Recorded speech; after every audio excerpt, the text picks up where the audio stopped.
That idea of a cycle, that idea of, as you say, a civilization at dusk, I think it's there in the poem. It's subtle, but when you look at the history as well, and you look at the idea that, when they would unearth these walls of old palaces that were crumbled, they called them Cyclopean walls because they thought only a giant could have built such grand walls. They had this idea of the greatness of this past civilization.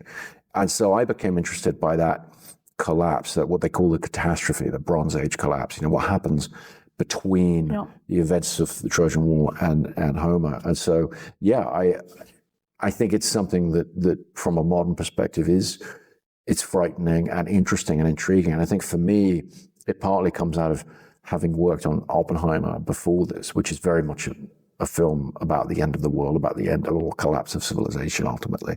So I think, I definitely carried that sensibility into this adaptation of the Odyssey. I mean, one thing that captured me was that the concept of atonement doesn't exist in Greek culture. It doesn't exist in the Greek language.